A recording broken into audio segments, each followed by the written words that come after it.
Ever wonder what the leaders of your company are thinking? What they truly care about? What terrifies them?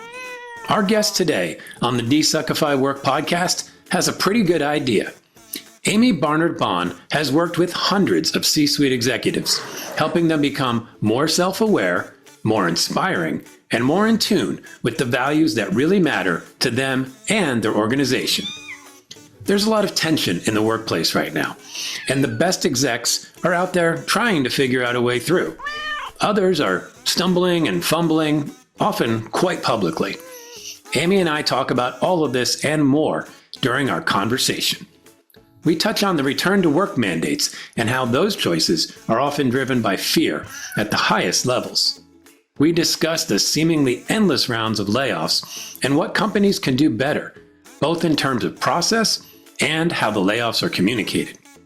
And we speak about how to make yourself more promotable, something that is often vaguely understood at best. Amii has developed a promotability index and a companion guidebook that outlines clear steps to help you advance your career. By the way, we also touched on the importance of career growth, even if getting promoted up the ranks isn't your goal. There is no one right path to a desuckified work experience, after all.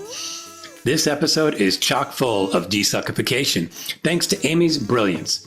So let's dive in.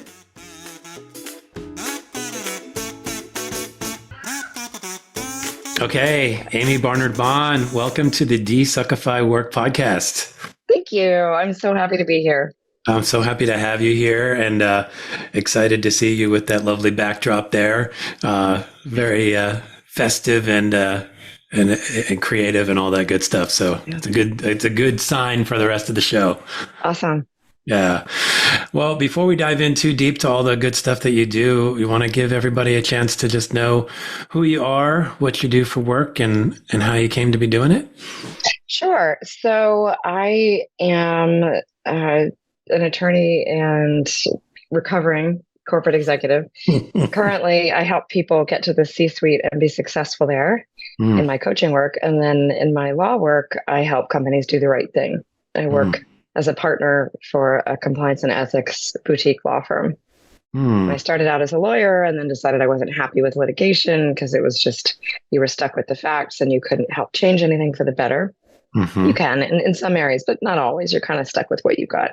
Yeah. And I decided I want to get ahead of the facts and I wanted to help make the facts. So I went into HR. People thought I was nuts. I thought I left the law forever. But it's funny how, as you know, once you get older, you realize careers aren't linear. They're very cyclical, especially if you're curious and you get bored like I do, and you always want to keep learning.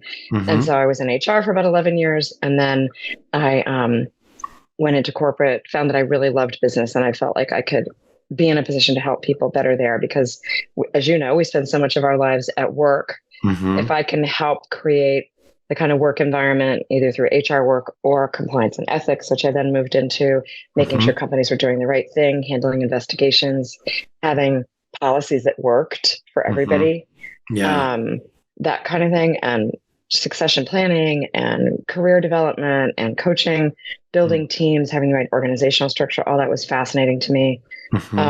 And I did that. And then I moved back into compliance and ethics for a large pharma company at a Fortune 5. That was my first C-suite role.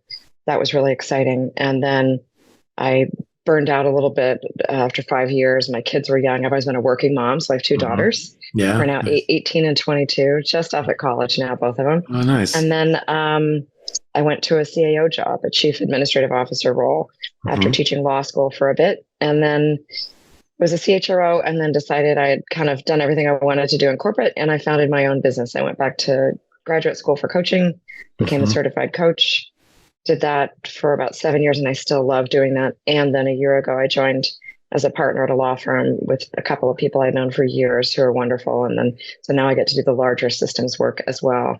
I found that my work is around inspiring change. I think that's what people tell me I bring to the table, mostly either from a one-to-one coaching or with teams or with systems. And I've also advocated for some laws.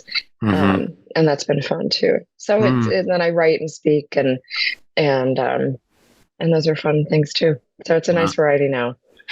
Yeah, I mean, it's as you said, it's the nonlinear journey, but I think that's becoming more common these days. Mhm. I think young people now are beginning their careers thinking that can be how they go. Where I think back in the day, we kind of thought, okay, there's a path and I'll follow it. And it's only as life shows up, you realize, oh, I want to go now follow that thing or follow that thing. Right. Right. Yeah. But I think the theme that kept showing up for me is just that, impact. I felt like you were chasing opportunities to make an impact, whether in a one-on-one situation or large scale systems or something in between. That feels like that shows up in all of those various places that you've shown up for work over the years. That's what gets me going. When I've had a few years that have been, and I think we need these every once in a while to find our North Star, that have been at the time boring, or I've felt underutilized or just off. But I've learned, looking back now that I have many more years ahead of me to look back, I thought, oh, those were like the fallow years that were important for the big thinking, because you have the space. If you're a little bored at work and you've done the same thing for 3 years and you're doing it well, but you're not enjoying it, I think that's the time to then have space to reflect, as opposed to when you're just busy and moving along. I, run into people who are, my least favorite phrase, I think, in talking to people is, oh, I'm just busy. It doesn't tell me anything, right? And we've created, especially in America, I think, this ethos and kind of pride in being busy. And that's not really very interesting. It's like, where are you making an impact? How are you choosing to spend your attention? Are you being mindful, or are you just wake sleeping? I like that term. I think, like you said, I think we reward the I'm busy so much that it doesn't encourage the go deeper conversation of like, busy doing what? What does that mean? How do you feel about what you're busy about? How do others feel about it? Yeah. All that stuff. Yeah. Weak sleeping. I feel that I've been in that state at times. But even as you describe, sort of like on a long, timeline of job to job, and sometimes going hyper fast and being kind of quite busy, you can almost shrink that down to how we should approach the shorter time spans as well. Meaning within days or weeks, are you giving yourself those moments of quiet time, or just an ability to pause and reflect on, what am I doing? Am I actually making the impact I want to? Can I course correct, and all that kind of stuff as well? Does that show up in your life too? Do you find the ability to make those different kinds of times for yourself? I do now, very much. I didn't so much when I was full-time, working. My kids were young. A lot of pressures in the executive suite, a lot of business changes. But now, as an entrepreneur, I do have a terrible boss. They're a slave driver. And so I have to really set my boundaries with her to not be working all the time. I did take entrepreneurship, right, it's great. And you've really got to know how to take care of yourself, whatever that is for you. And so, for example, for 8 years, I had said, oh, finally, I'm free. I can take long trips. I love to travel and get out of my head. For me, it's the best way to creatively rejuvenate and get out of my head. And so I took a 6-week sabbatical last year to Spain and Morocco, and it was fantastic. And I planned for 9 months to be able to take that time off. But I'd said I was going to be doing it for 8 years. I'd be like, oh, I'll do this every 2 years, but no, so I think you do have to have that boundary to just say, okay, I'm going to do it. And right now I'm planning for 2025. So, okay. That's cool. Well, I think it sounds like you're starting to get the hang of that, and how to be a slightly better boss to yourself, which it's hard. I think it's not something that's really taught.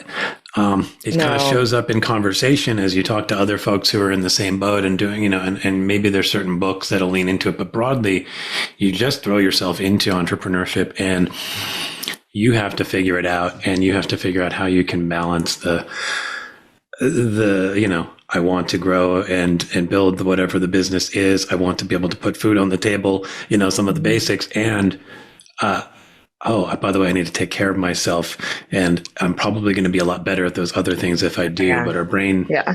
our brain tricks us into not believing that story, and so we go years without taking the vacation. You're like, yeah, you're going to miss an opportunity. This is going to be your big break. You can't turn this speaking engagement down, or you can't. Exactly. You got to be on TJ's podcast. Yes, I apologize if I am contributing to. No, you're not. I just wanted to. Well, it brings up. I mean, whether you're an entrepreneur or working for somebody or whatever you're doing, I think there's a lot of angst about work right now. I mean, I see it on LinkedIn, you see it on in articles and talks that people are giving. You've obviously, through the work you do, you're seeing a lot of different people in a lot of different work situations. Yeah. What's your take on the state of work right now? It's in a really confusing state. Mm-hmm. For people. I can't tell if we are post-COVID specifically, mm-hmm. Moving into a next phase. It's certainly an active negotiation phase between mm-hmm. executive management / organizations and mm-hmm. its employees. I can't tell if we're moving to a new way of working, mm-hmm. or if some companies are going to succeed at going back to the way things were before COVID. Mm. I think we're in that struggle right now. We see it in the news all the time with the return to work mandates. Mm-hmm. Some communicated more kindly than others, some more flexible than others. Yeah. Really depending on tone at the top. Mm-hmm. And how much bargaining power employees have in the organization, I would mm-hmm. say. Mm-hmm. I see that a lot. That's definitely going to hit women more. I think mm-hmm.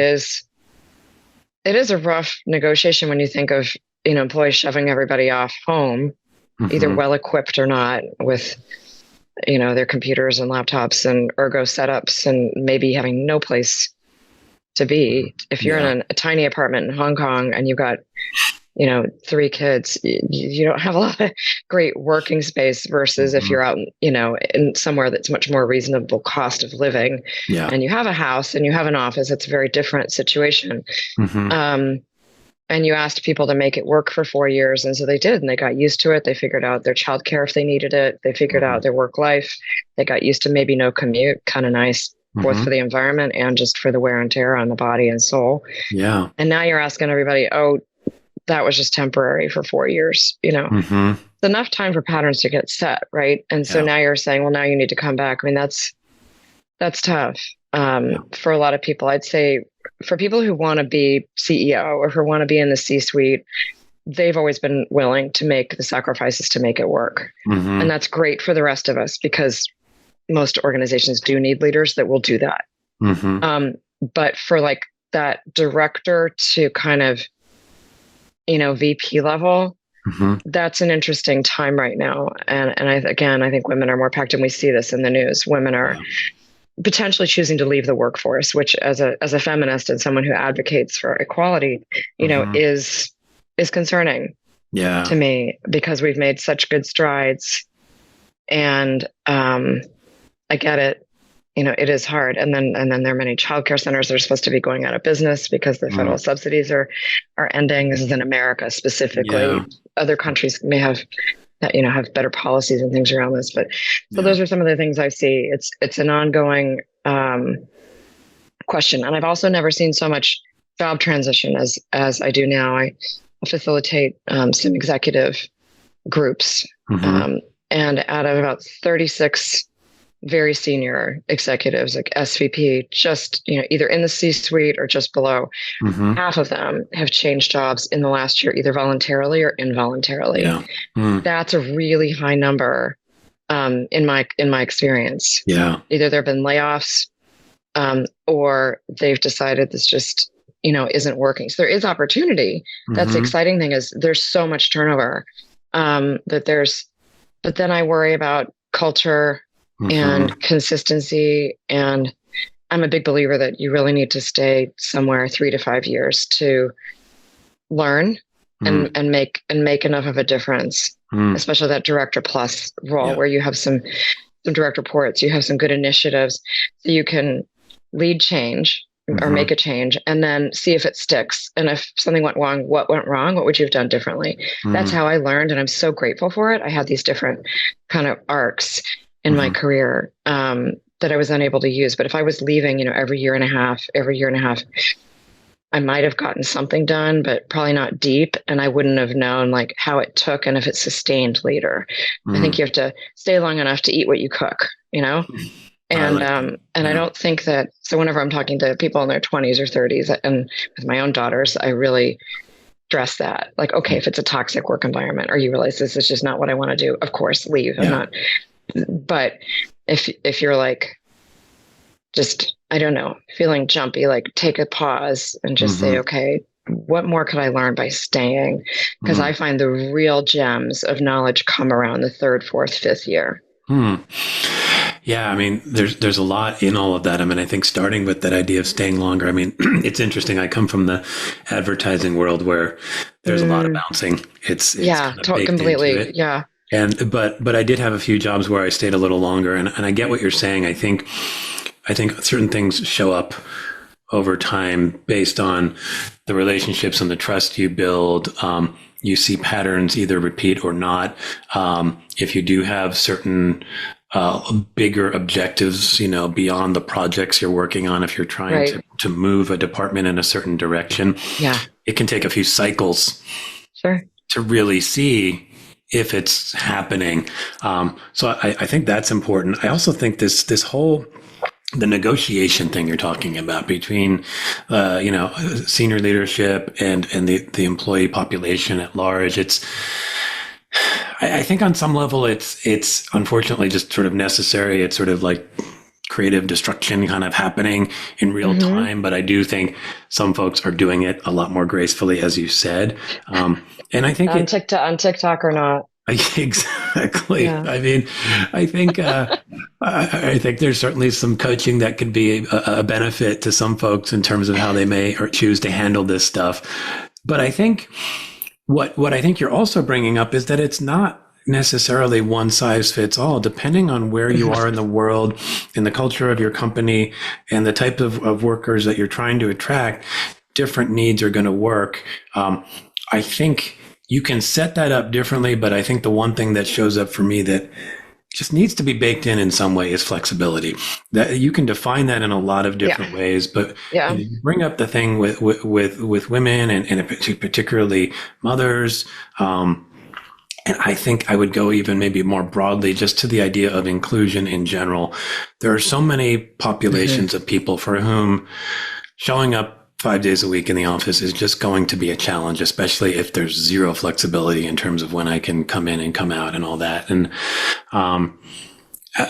that's an area where I think companies just could pay a little more attention to both it's the right thing to do, and you spend a lot of time working with companies on the compliance side and all that, going to do the right thing, but also like strategic business thinking.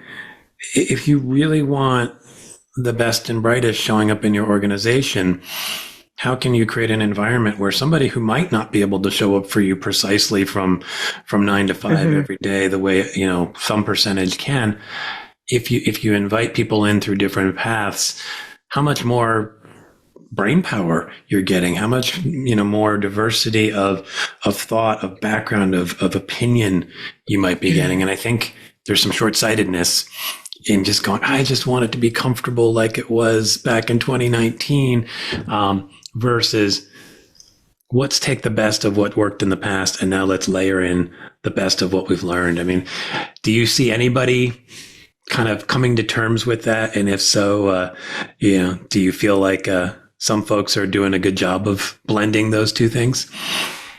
I think that what I see we've also ignored a large percentage of the population that has no choice about showing up work. So just to briefly acknowledge that it is a privileged, we're talking about a privileged group of people here. Anyone who's in a manufacturing, distribution, retail, hospitality, they're there every day. You can't make someone's bed or wash dishes or deliver food to a table, right? Or be in a distribution center. Like I had point. pick, pack, and ship people when I was in McKesson. We had distribution centers to get everyone their medicines every day. And the night shift was 9 to 3 a.m. So those people barely see their kids. They get home in time to maybe throw a lunch together and then try to sleep all day before their shift. So we're talking about the knowledge workers. Who have technology access, right? So for those, I would say the 3-day a week seems to be the target. The challenge is what CEOs are scuffling with is teamwork, and that, and this is very important for the next generation, that ability in person to mentor. The next generation has actually started speaking quite loudly about the loss of the ability to be mentored.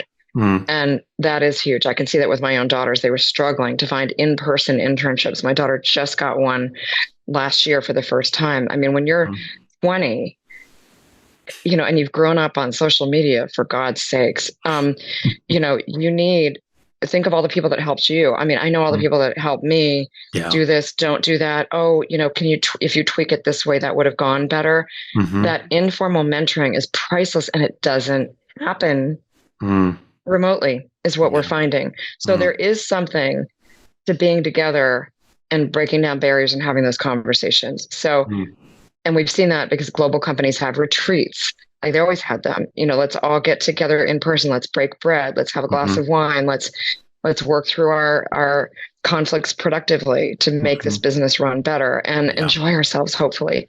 So I think you need a balance. There's recent data as well that if you're a remote worker and you have the choice and you choose to stay remote, there's a 30% more chance that you will not get promoted and that you will be one of the first ones laid off.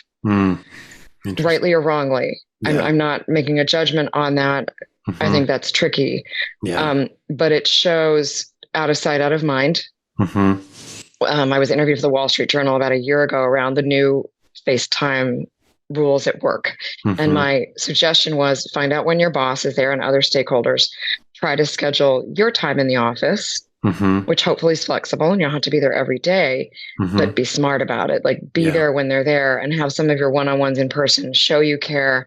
Because unfortunately, as animals, we are programmed to feel that the personal connection and being together is prioritized. It inspires trust.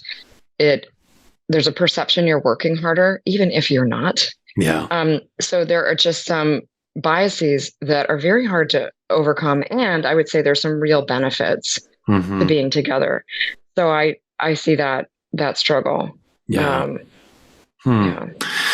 think, one of the things that's interesting that shows up with that discussion is the different definitions of what hybrid means to people. And what I notice is, for the top leaders, it often means mandated days in the office. And then for a lot of the on the ground workers, it means flexible ability to show up in the office. And I think that's a negotiation that, could continue a little bit, because even as you mentioned, like be smart, plan your time accordingly, show up when the leaders are in the office, get your face time when you see an opportunity to get it.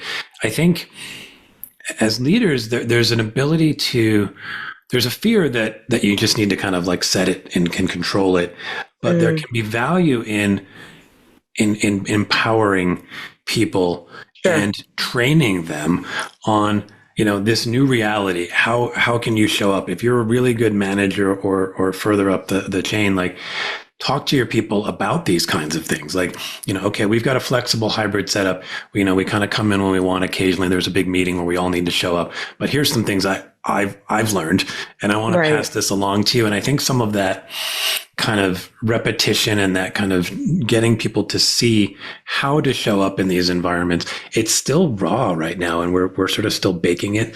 I think, I think that's an area where probably, some of the work you're doing and maybe the work that I do, like there's value in helping people see however you're showing up to work. Here are things that can help you show up in a way that advocates for yourself and gives you the best chance of having the career you want through that organization. I don't know if we're having. I think the best companies are. Sorry to overtalk you. I think the best companies, it's a dialogue. It's an ongoing dialogue. Mm-hmm. It's not fixed. It's not a mandate. Mm-hmm. The hierarchical authoritative, I think, isn't very nice, frankly, when we forced everyone home. And so I think, in the largest companies, some do studies. Some say, okay, what are core hours that generally work? And you might say, I'm making this up, but 10 to 2. Yeah. And then some people could come in at 8 or 6 if they have a horrible commute home, or they want to be home to pick up their kids from school and see a soccer game. And I don't mean to leave dads out of this. There's certainly, many working single dads too, and single moms. So, or for some people, it might be, I come in late and I stay late. But you could potentially agree on, some core hours depending on your business and your job. Some jobs lend themselves to this more. And so it takes time. This is the tricky thing, right? It takes, like anything, I think 80% is in the planning and in the thoughtfulness, and there's just 20% execution. But I love your idea of sharing wisdom with people around why we think this is important. We're not just trying to control you. I think that is not welcome. I think that causes a lot of resentment and disengagement. Yeah. And if you can, engaging people in the process and the discussion. Yeah, I think that's, I think because people are coming through, like, as you mentioned, this sort of challenging period of post-COVID, and we're figuring stuff out. There's just a lot of stress from everyone, from CEOs on down. And the quick thing is to just take control and therefore be a little more controlling. And the hope is that through time, and hopefully quicker than not, people can start to getting back to like embracing the best qualities of being a great leader. And that includes having these kinds of conversations, passing some of this wisdom along, learning, and then, talking about what we see as the best practices and so on and so forth. I think it's there. I see it in pockets. Like you said, I think it just takes time sometimes. And that's the challenge. One thing that's showing up for me is because I know you work a lot with CEOs, and I think for a lot of folks who are sitting somewhere below that, whether it's right below or maybe several layers below, you can feel a little blind to like, what is the CEO thinking right now? I mean, what are you hearing? What are they feeling and thinking? What are they most stressed about right now? They're most stressed about running a profitable business, which is just baseline as a CEO. They are responsible for everything, everything, reporting to the board, making shareholders happy if they're publicly traded, particularly, activist investors, can be really challenging. They can literally own a part of the CEO's brain at times if you've got a really tricky situation happening. And there are many ways that can happen. If they've been in an industry that scaled up during COVID, such as, let's say, FedEx or any delivery service, they may need to be right sizing. And we're seeing that in technology, of course, right now. Yeah. And that's painful. The CEOs that I'm working with are under immense pressure and stress about the decisions they need to make and communicate, and losing people that they know are critical. But in order to serve their primary mandate, which is to make the company sustainable for the whole, those are the stressors. And then the return to work is a smaller concern, but part of that. So, as I hear that, I think, what is your, I don't know whether it would be advice or just your take, or what do you see as the best examples of how CEOs or generally sort of top level leaders can communicate all of that stuff in a way that people will hear and understand, maybe not like, but at least I think a lot of people are feeling like there's just this sort of like cold, calculated thing happening, and I'm being just dismissed if I'm being let go or my friend is let go. What do you see as the best way through that for top leadership to help people understand what's going on, and also perhaps help keep the company culture, sustainable in a way that doesn't get, broken down by some of this stuff. Do you mean specifically when there's a decision that a layoff is required? In particular, yeah, anything tough, but I think layoffs are a great example. Yeah. Yeah, those are the toughest, right? We've certainly seen some bad examples. I love that Cloudflare TikTok. It was mortifying on so many levels. And for the listeners who don't know, it was a company that was quite popular and decided to do what I would say is a layoff, but they didn't call it that. They were consecutively laying off multiple people for performance problems. And that's what really got people. They were not honest and transparent. Yeah. And as I was at a wonderful session last night with this former CEO of United Airlines, Oscar Munoz, and he said that trust travels at the speed of transparency. And I loved that quote. And I thought about it with the TikTok, and exactly, it didn't. And so this young woman was set up for a 15-minute appointment on Zoom with two people she didn't know. Somebody who said they were from HR, I think, and someone else. She'd never met them. And she recorded herself being terminated, but you could hear the conversation on Zoom. Yeah. Because she'd been warned. People have been like, we've all had these 15-minute phone calls. You're going to get laid off by some people we don't even know. And they tried to do it for performance. And she was prepared. And she said, I've gotten, she had data. She was in sales, as I recall. And the script wasn't even good. There was just, as an HR person, it's so cringy. It's the worst I've ever seen. Impersonal, rude, insulting. You don't tell someone that you're firing them for performance when you're not. Yeah. Just call it a layoff. So that's the worst. But to your point on how do you do it well, I think you psychologically prepare people as best as possible. If you've been sharing as much as you can, and sometimes you can't, you don't know whether you're going to get a big client or lose a big client, right? And that may be understandably with the market, especially, you have a duty of care as an executive in an organization. And there are signals, and at some excellent companies I've worked at, our CEOs have done a great job at laying the groundwork for understanding, okay, we're in a down cycle. You should know, I think CEOs should communicate, we're in a growth cycle. Are we flat? Are we having some trouble? And you can do that, hopefully a few months in advance. And then when the quarter comes in, then you can potentially say, remember, we talked about how we weren't sure how we were doing. The numbers are in. This is a really difficult time. And in order to keep the company in a position where it has the ability to grow again, we are going to need to cut. And I would tell everyone that. And then I would say, it does create stress, and that's hard. But if you don't tell everyone, you're not preparing them ahead, and then suddenly, you set up these phone calls and they're out of nowhere. That's not nice either. So I think you have to psychologically prepare your audience that I wish I had better news. Yeah.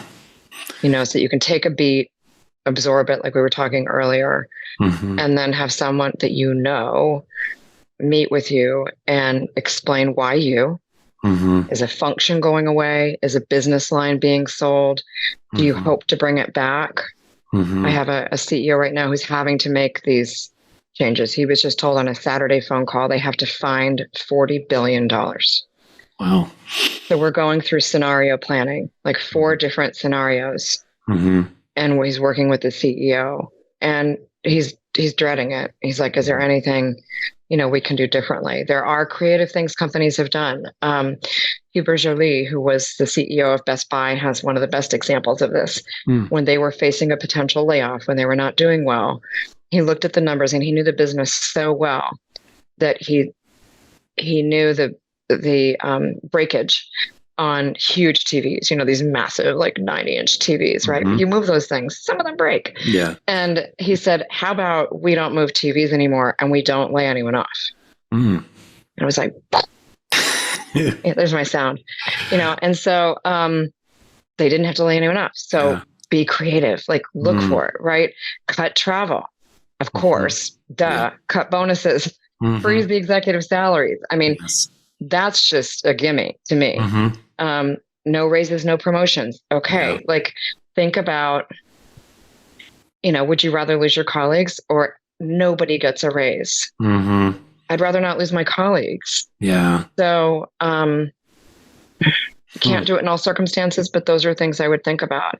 And I would also, make sure that people have a good outplacement, that they get assistance, like make budget for that. I just talked to someone who got no severance and wow. They're so upset, and they've worked with the company for 7 years. And I was I did a coaching session with them to try to help them with strategy on their job search. And most of it's mindset. You just really got to stay strong and just stick with it like a regular job and not get discouraged because it can really eat away at your morale.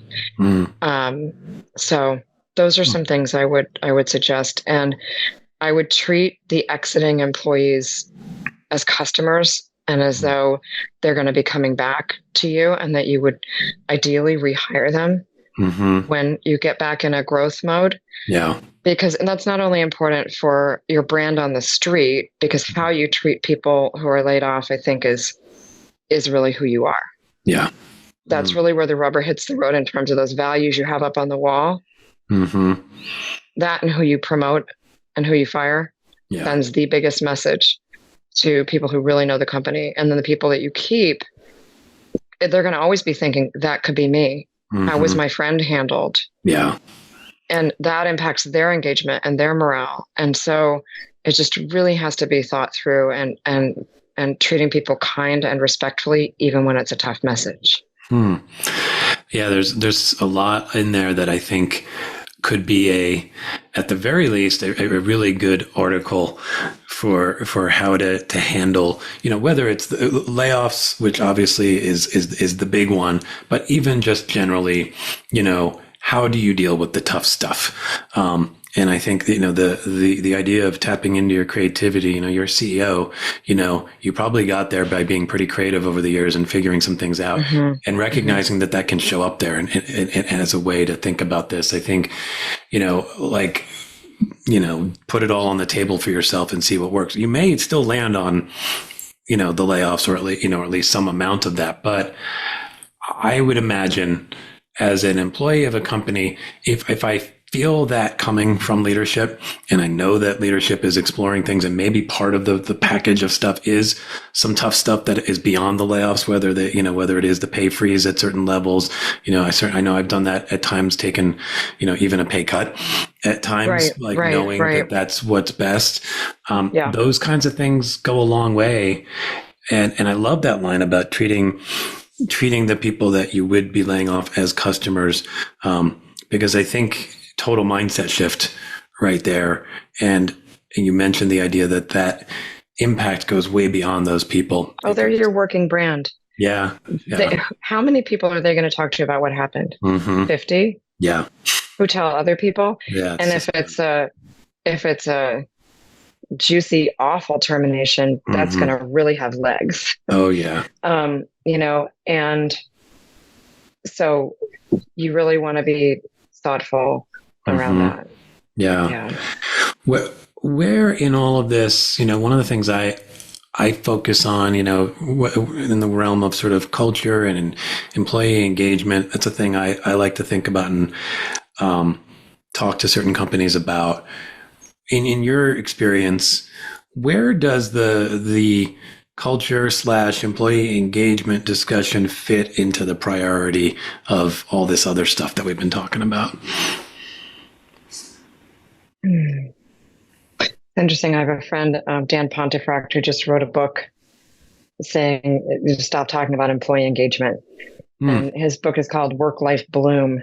And his point is that people need to be nurtured and have the ability. And I think based on what you said, this has come up for us. They need the ability to grow and have the opportunity both in their work and their life. There's really no difference at this point for most of us. And his point is that if certain basic needs are met, there will be engagement because they'll be happy in their lives and happy at work. So to answer your question more directly, I think it's there. I think on a scientific level, or a data level, it shows up in the output and the work. They look at productivity. On the engagement side, I think it's how happy are people to come to work? Are they dreading it? Or do they have an outlet? Do they have a good friend at work? There's a lot of research that shows that if people have one good friend that they like at work, that makes all the difference in the world. That's on a very, personal level. People leave bosses. They don't leave companies, really. Yeah. So managers articulating specifically how employees are valued, giving helpful feedback is important. Yeah.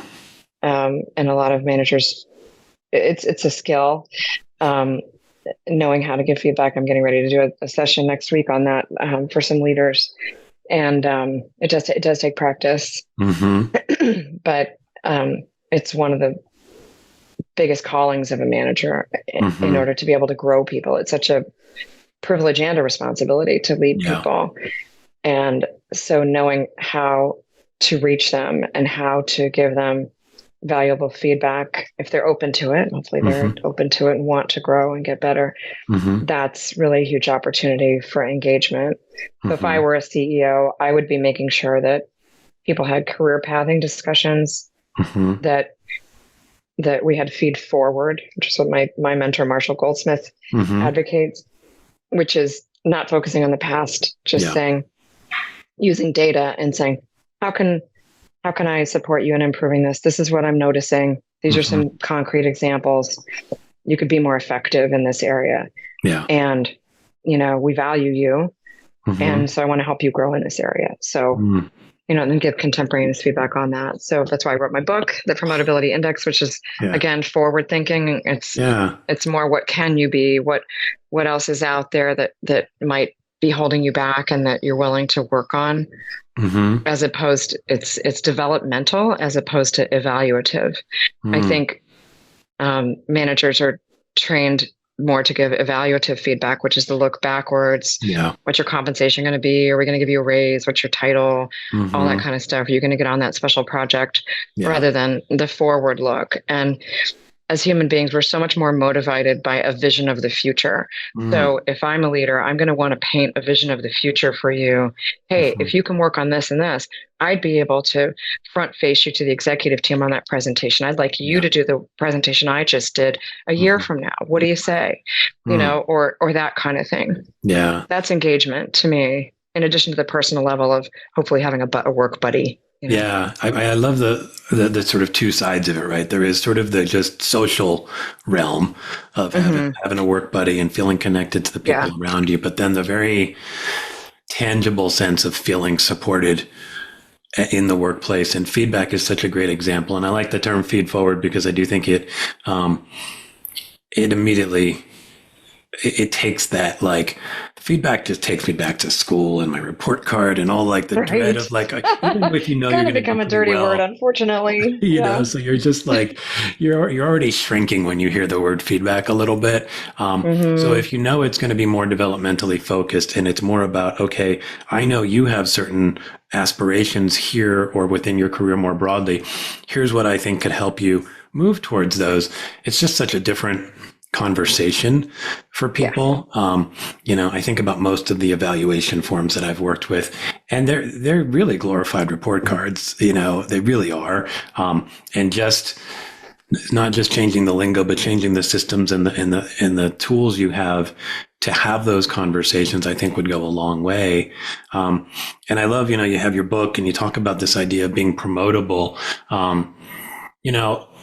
I don't think a lot of people really know what it takes to be promotable, right? I think you kind of look at the people who have done it and you sort of maybe try to infer certain things. Maybe but I think if it's not communicated well, people then go to the more nefarious things of it's all politics. It's somebody's favorite. You can get very cynical very quickly. Yeah. So how do you, I guess, what makes somebody promotable?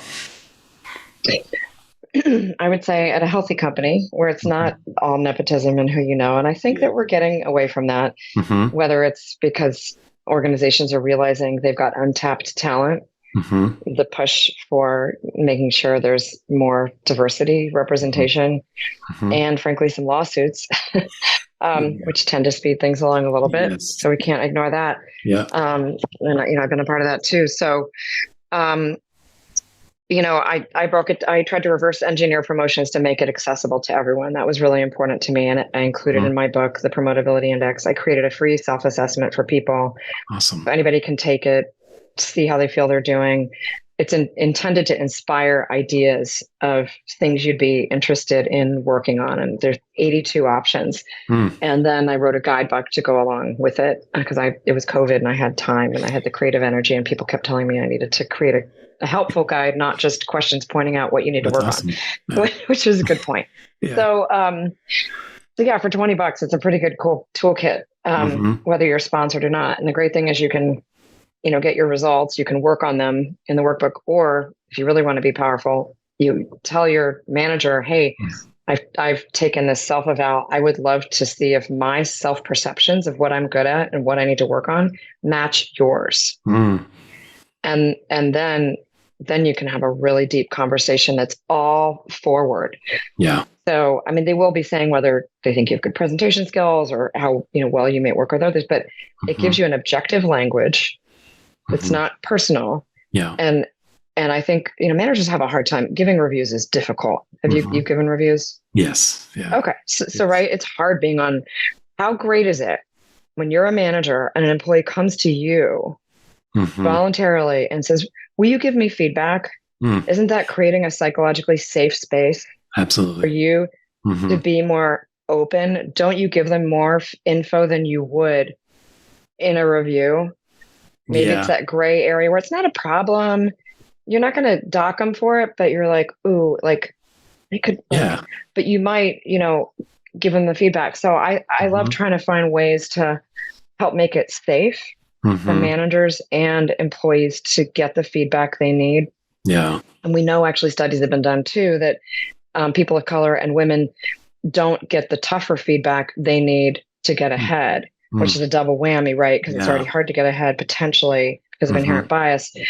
And that is a concern. So I'm very much on a mission to help people learn how to get the feedback they need, because I find you get more and you get better feedback if you are the instigator. If you're like, hey, I'm open, I'm willing to learn, I'm not going to be defensive, I'm not going to argue with you. And people have to learn how to do that. And I've written about that. Yeah. You have to say thank you. You can ask for clarification. Yeah. If you get defensive, you will never get feedback again. Because it's not fun. Yeah. And you don't have to give the feedback except at a review. So people genuinely have to want it and want to get better and make it safe for you to give it. Those are the people who are really going to accelerate and move fast. So I've and we do have a natural bias against hearing bad news. Yeah. Our fear factors go off. Danger. Like we can shut down. We get defensive. We can try to avoid it, run away, blame somebody else. There's a lot of reactions we have to fear. And so learning as a person to self-manage that so that you know how you're perceived, because we also have an idealized self. Yeah. And then we have the real person that's out walking around. And our egos are constantly to protect us, moving us one way or the other. And it takes work and a lot of self-awareness. And I think humility and courage, equal parts, humility and courage to really ask and really want to know. And the older I get, the question I get sometimes, I got it from Morning Brew, is, what one piece of advice would you have for young people? And I would say, I wish I had gotten better at giving and receiving feedback at a younger age. That's literally my thing to my kids too, is like, get better at it and you will guaranteed become the best person you can be if you can do that. I really like how you're setting up people to be empowered in this way, right? I think a lot of folks may feel like, I don't know if I can ask my manager for feedback, and I don't know if I know how to do it, and I might get defensive. And so maybe there's some things I can do to get through that.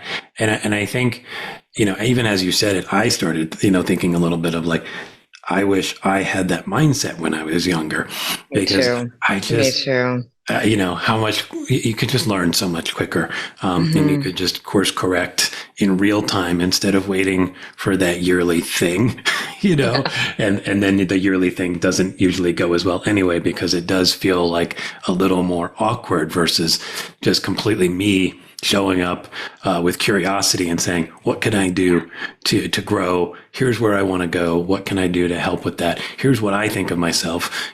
How aligned am I? And I think, the other piece of that I'm curious about is how, as a manager, can you sort of set the table for that, to invite people, to let people know I'm very open. I mean, it might be as simple as what I'm just saying, just letting people know this, but are there any tips you give to managers to sort of let your teams know, you please come to me whenever you've got thoughts or you're curious about something and you're wanting to learn how to grow and get feedback, come to me at any time. Is there anything that a manager can do to make that a really safe environment? Yeah, I would say leading by example is great. Yeah. One of my favorite ways to teach people to get the feedback they need if they don't have a coach, because as a coach, I'm privileged to do 360s and get feedback for people. And we get really deep, really powerful feedback and have specific goals. And so that's wonderful. Not everyone has that, right? Which is partly why I wrote the book and created the assessment. So that everybody has access to that. And one thing you can do on your own is, if you're a manager, I recommend doing this with your team, maybe your next one-on-one, do it one-on-one, not in a group. That's intimidating and kind of weird, but like one-on-one, on a chill Friday afternoon, or when, after the quarter's over and it's not hustle bustle, just say, hey, I'm wondering how I'm doing as a manager. If it were me and I was a manager and I had my one, I'd say, what one thing could I do as a manager to be more effective in my job? And then pause and just wait. And it is very rare that someone will not come up with one suggestion. And of course, if they're giving it up, they're going to pick a softball probably. Yeah. But they might say, well, it'd be really great if we started our team meetings on time. Yeah. Right. It's a little thing, but it can throw people off all day. Or if we end it on time, and they say, okay, great. And then they collect them from all their team and they figure out what they're willing to work on. But they need to not get defensive either. Yeah. Or they're not going to get feedback again. They need to just say, thank you. I appreciate that. I'm going to think about that and I'm going to get back to you. And then the employee is going to wait and see, do they make the change or not? It's the same if you're an employee. I would ask your boss's boss, because if you're going to get promoted, usually it's 2 levels up. Yeah. Usually your manager alone this is one thing a lot of people don't understand. Your manager alone usually does not have the power to promote you. People get very mad at their boss for not promoting. They don't understand. HR sometimes needs to approve. It's a whole system. So, and that's what my book goes into too, is, do you know your system?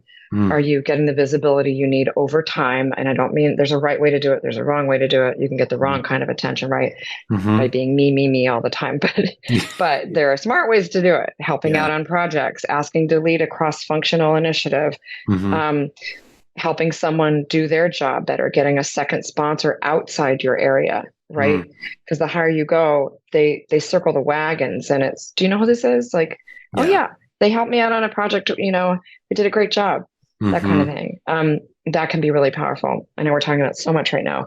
But I would ask that question. I would have employees ask that question to their peers. Peers are the most undervalued group of people, especially when you get to the director level. Yeah. Because we're so used to competing with them. And I wrote an HBR article about this, navigating peer relationships while climbing the ladder. It was fascinating to me. And I spent about a year, really thinking over that issue and how would I advise people, knowing what I know now about how to manage those relationships. Because the fact is, if you stay at a company long enough, or you're in a small industry, your colleagues that you start with in your 20s, 30s, whatever it is, one day they're either going to be your employees or they're going to be your boss. Yeah. So it's really important to have that business friendship on a professional level and recognize that things are always changing. And how do you want to be viewed and how do you want to be seen as a partner, either with them on your team, which can be a tough transition when you manage people who were your peers. That's a whole thing. Yeah. Or if you're working for them, and that's a tough transition as well, that you can either help or be a thorn in the side about. Yeah, I think you may not realize that when you're young. You may not really think that far in advance. You don't. There's value in probably at least being aware of it, if nothing else, just to recognize the value of nurturing your peer relationships, and being your best self with everybody as much as possible. Because and did you know, TJ, that in my 360 reviews, which people don't know, it's when you interview people up, down, and across. Yeah. To get the 360 refers to a circle, and getting a holistic view of how the person's perceived. Yeah. And as Carla Harris says, perception is the co-pilot to reality. And what we may think is wrong or unfair, if people feel that way, we need to know about it so that we can change it. Otherwise, we call that a blind spot. Yeah. And that you're deluding yourself, that you may think you're coming across as this, but this is how it's impacting other people. And it may just be one segment of people. Some people are great with peers and managing up and terrible with their direct reports. Yeah. I coached one client who was amazing with her direct reports, terrible with her peers. So, it just depends. But peers are the most critical group. And I mean, not important, although they are important, but I mean, they evaluate other peers the toughest. Yeah. There's been studies, and I've talked to colleagues about this and some PhD friends of mine who work on assessments. And I think that's because they know us the best. Yeah. They probably see us more for who we are because we don't have power over them, and they don't have power over us. Yeah. And we're potentially competing for that next level if you want it. And so smart companies, I think, when they're looking at someone to promote from that potential population of come-uppers, they look at, is this person well-liked and more respected really, but amongst their peers, would their peers follow them? Can they lead? Would they willingly be like, okay, they're a good person. They're smart. I get it. I think I could work with them. That's really critical, because as the C-suite moves on, that's the next level for succession planning. Yeah. So I think sometimes people don't think about that either, because we're so used to just competing. Hopefully politely and fairly and kindly, but some people not, right? No, I've been there. I've been there. I know we both probably have been. I've probably failed that test on a couple of occasions. Oh, I wasn't talking about you, but no, but I honestly, I think it's natural, right? At times we deal better with that than other times, right? True. In the world of advertising that I come from, it can be really competitive. I've heard it's pretty brutal. And it can bring out the best in you. But there are times where I look back and I go, I wasn't my best there. And I think what you're bringing up, certainly in that space, but as you mentioned, probably just about anywhere, really thinking about those relationships, really valuing the feedback that can come from them. Even if it is slightly motivated by competitive stuff, people are probably not making things up. They're probably noticing things and just a little more comfortable bringing them up. I do think it's easy to either ignore or even discount that feedback because you might be in a competitive environment. But I think if you can find a way to see what's being told to you, particularly in the aggregate, I think that's the beauty of the 360. It is. You get some recurring. Yeah, you themes starting. You can ignore there's one-off stuff, and it's my job to push that to the side. But when the themes bubble up and the peers, and especially peers with whom you have difficulty getting along, if they're well intended, they give some of the richest, most valuable real nuggets of wisdom that help me help my client. These are done confidentially, so they don't know who said what. Yeah. But they'd probably be surprised to find, because on a personal level, you might not trust that person. But I always say, include people who are detractors. We've got to know the dark, whatever the dark side perception is, if there is one. Yeah. We need to work on that too. I read something also the other day that I'm not going to get this. It was much more beautifully written, but it was when you're having someone appear in front of you that you're not getting along well with, that's your teacher showing up and showing you that you've reached your limit of competence. Interesting. And it puts I loved it because it reframed, okay, like it's not just this person. I can't just bumper sticker talk this person out of my life like they're a jerk, their fault, go away, screw off. I have a part in this dance, and I could learn something about myself if what is it? What is my role? And that's gets more and more important as you get to the C-suite, because you are going to have to work with people you may not like or get along with. Yeah. And you have to figure it out. You don't have to be best buddies. You don't have to like them or respect them, but you do have to find a way to work together. Yeah. I think it's almost inevitable you're going to have some people you don't get along with. And the idea that you can learn from that, that to me, that's a really good sign of an evolving emotional intelligence, that you're able to, like you said, I don't like the way we're interacting, but I can also absorb the information that's coming through this slightly tense, or even more than slightly tense exchange at times. Because I think ultimately there's information in everything, even when it's not delivered in the way we like it. Absolutely. If you can learn that, and I think what you said, that person said, and I know it maybe wasn't an exact quote, but just the idea that it may be some of the most needed information may show up in the form of somebody who's a bit of a detractor, or somebody who's a bit of a thorn in our side, and seeing both the information and the role we played in it sets you up for being, I think, more able to take on that next level of responsibility, because that is very high EQ. The one thing I wanted to touch on with this promotability thing is, there are some folks who don't really want to climb.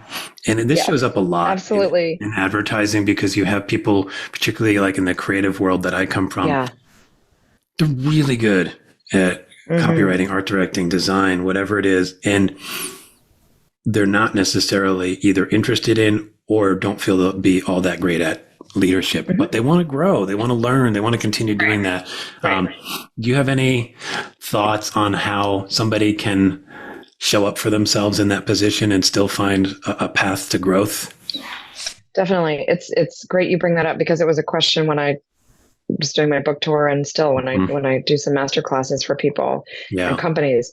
It's great, and it's perfectly wonderful for people to just want to do what they love and be an individual contributor, might be the HR term for it, but a specialist in a field, whether it's drawing or that kind of thing. And the promotability index implies literally a promotion. Yeah, I mean it to mean having a growth mindset and always learning and staying employable and of value and engaged in what you love for a career. So even though it implies literally a promotion, I maybe should have titled it something else, but anyone can use it for that as well. Because as you know, AI, for marketing, fascinating. Like, if you still want to do what you're doing, hopefully you're experimenting with what this means for you. And I've experimented with it as well as a coach. And I think I can see where it's going to be a helpful partner. It's not going to replace my coaching. I don't think it's ever going to replace original art. And of course, there's tons of debate around that right now with Hollywood and IP and who owns your face and everything, right?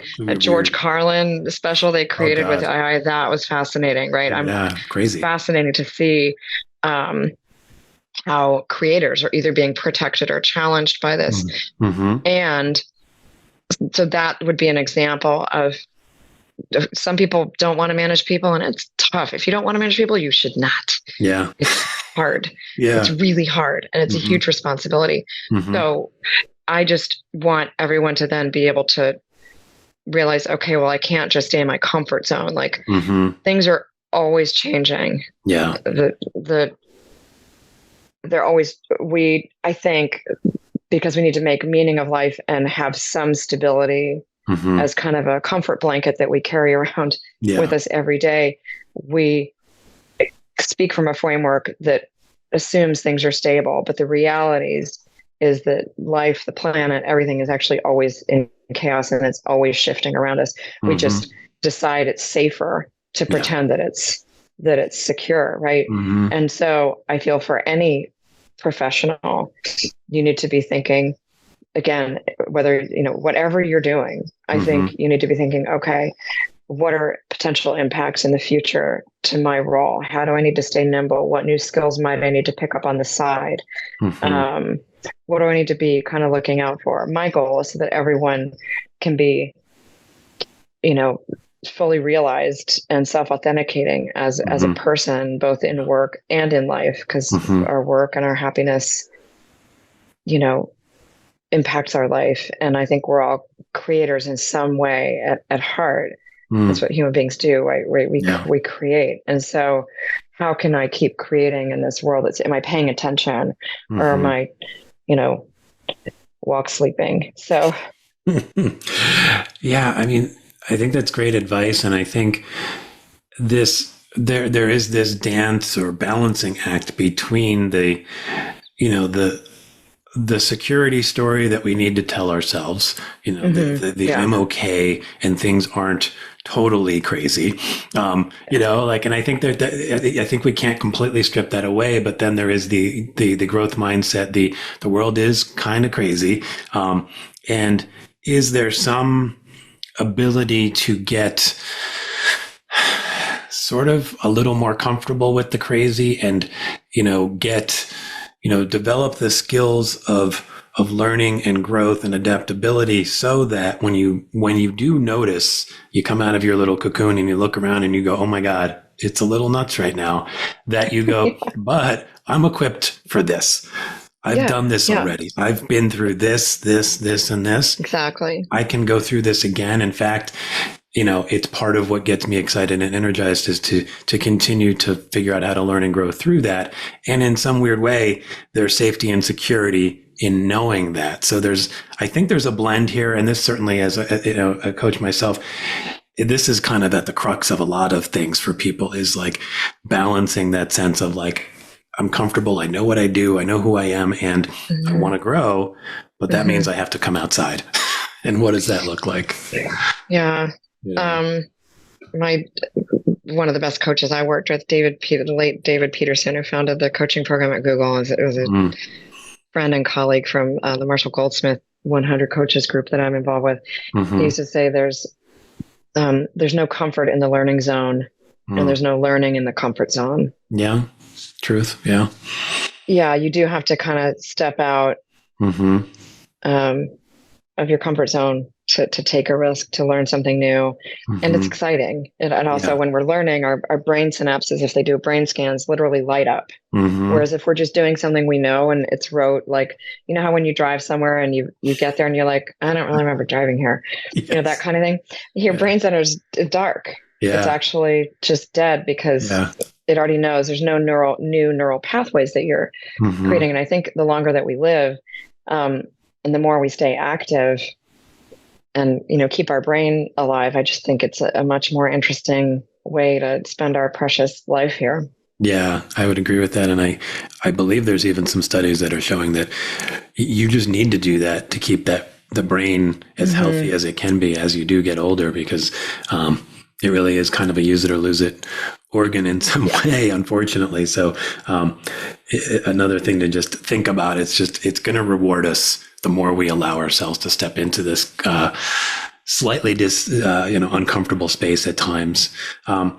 I want to maybe start winding us down here. This has been wonderful. I know we've gone a little longer than maybe anticipated, but it's been great. And I think you've kind of touched on this a bit, but I want to see if there's anything else showing up for you with this idea of if you could kind of just wave a magic wand and make the world of work sort of fully desuckified. What shows up for you? What would that look like? Gosh, it would be greater honesty and transparency around the things that impact people that can be shared. Mm-hmm. It would be respect, treating each other well, and leaders that make sure that people are rewarded for respecting other people and getting the work done. Yeah. In their how, that the how matters as much as the what. Mm-hmm. Yeah. I would say, and I appreciate that not all leaders have the higher you go, the less information you get. And so they don't always really know what's going on at some of the other levels of their organization. But I would really want to always be listening and learning and trying to create a culture where people treat each other well, and that's rewarded as much as getting the work done. Yeah, I think as leaders in companies think about what they measure, are there ways to measure that, whether it is through listening and employee surveys or studies, or is there more things you can empower your managers to pay attention to and to give a nod for when the how does show up that way? I think that's certainly, as I hear it, I think, well, that would be nice, I think, and I've lived in that. I'm not pretending I haven't. I've lived in that, but I've also lived in not that. And I think you know how much better it is, not just for your personal psyche, but for the healthiness of the organization when the how does sit at that level, for sure. Yeah. One of the questions I also like to ask everybody, and this one's a little sillier, is everybody so far pretty much has made a sound effect to add to the show. It usually shows up somewhere in the intro. Okay. For our session, or just you keep them, you have like a closet full of them? I do have a closet full of them, so they're there. If I want to bring them back, they are there. But usually they primarily show up in your own episode.